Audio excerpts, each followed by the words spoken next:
Abena stood by the window, tilting her head closer to the next compound. Kweku. Your voice can wake the dead, she whispered, her ear pressed to the curtain. Inside the next flat, Kweku's angry voice thundered. You think I'm stupid, Efua? Somebody saw you at that hotel talking to another man. Efua's voice trembled. Husband, I don't know what you're talking about. Shut up. Don't worry, God has caught you today. I'll call your parents and return you back to your father's house. Abena smiled to herself and leaned closer, soaking in every word. When the shouting stopped, she tiptoed back to her own apartment.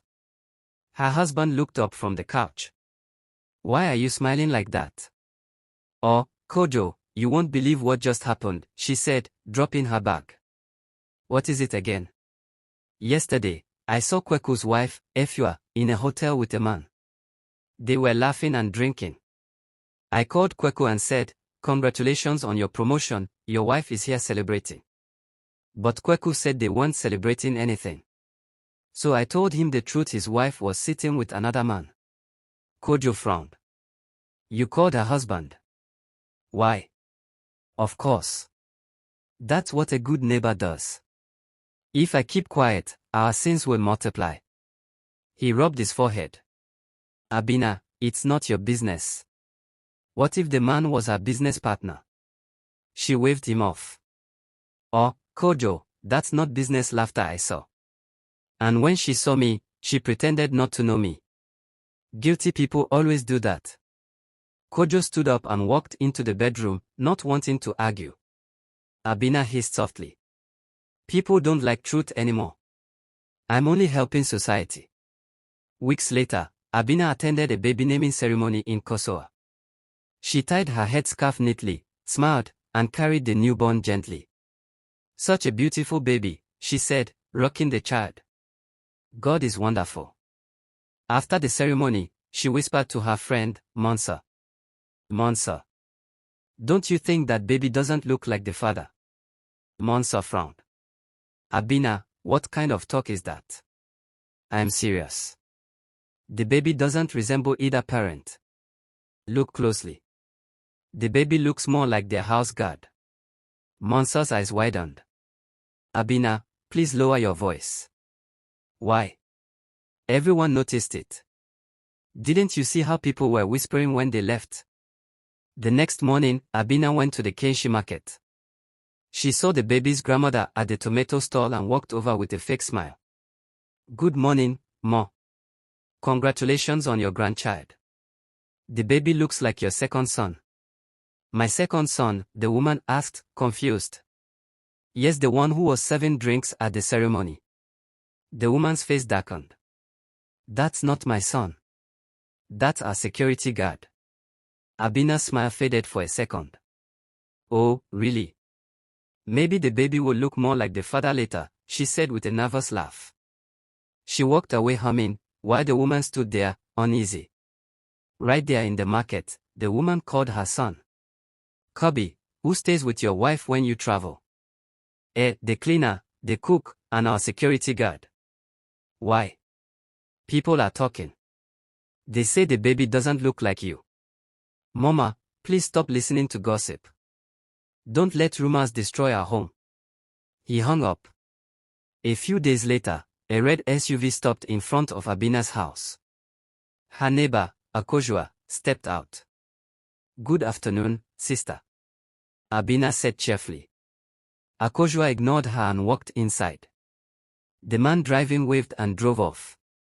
2 days later, Abena was in her salon braiding hair when a popular fashion designer, Madame Botima, walked in. Madame Botima, welcome. Yai, your car is beautiful. God is blessing people. Oh. Imagine Akojua, that small girl, she's driving the same red SUV now. A bald man dropped her. Maybe it's her boyfriend, she said laughing. Madame Botima froze. Akojua, she asked quietly. Yes, oh. That same car as yours. Plate number GX442M. Madame Botima forced a smile but said nothing. The next morning, chaos erupted. Madame Botima was in front of Akojua's house, shouting. You liar. You told me you were going to work, but you're meeting my husband. Akojoa cried, please, it's not what you think, slap. Shameless girl. The crowd gathered. Abena came running. Please, stop. Don't fight. Madam Botima turned and said, Abena, God bless you. If not for you, I wouldn't have known. Abena smiled proudly. It's okay, madam. The truth must come out, even if it hurts. One afternoon, Abena tried stopping a fight between a couple in another flat. In the struggle, the husband mistakenly slapped her. She returned home with a swollen face. Kojo sighed, Abena, I told you to mind your business. So I should watch people kill each other. He dipped a towel in warm water and pressed it to her cheek. She winced. I was only trying to help. Months later, during a women's meeting in church, a young woman named Sewa announced her upcoming wedding.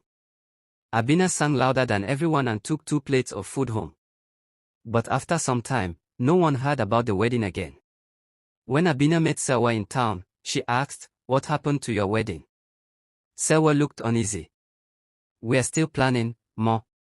Abena smiled slyly. Okay, oh. I'll be praying for you.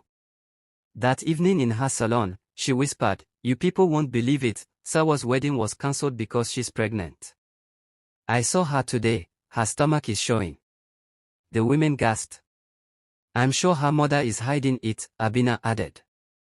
The gossip spread like wildfire. Sewa cried to her grandmother that night. Grandma, Auntie Abena is telling everyone I'm pregnant. But I have a medical condition, not pregnancy. Now my fiancé is doubting me. Her grandmother sighed. Don't worry, my child. God will fight for you. Days later, Abena's stomach began to swell mysteriously. By evening, it was huge. She went to the doctor. You're not pregnant, he said. It's probably indigestion. You're in menopause. But the swelling grew bigger.